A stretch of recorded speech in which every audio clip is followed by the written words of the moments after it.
بسم اللہ الرحمن الرحیم۔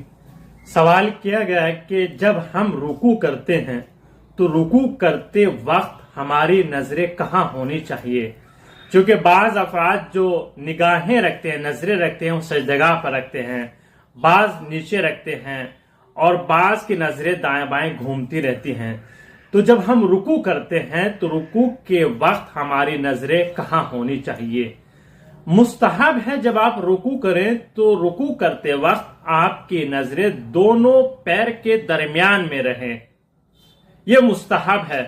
اور رکوع کے بعد سیدھے کھڑے ہوں اور پھر کہیں سمع اللہ لمن حمدہ، تکبیر کہہ کر پھر سجدے میں جائیں۔ یہ رکوع کا طریقہ ہے جو صحیح طریقہ بیان کیا گیا ہے۔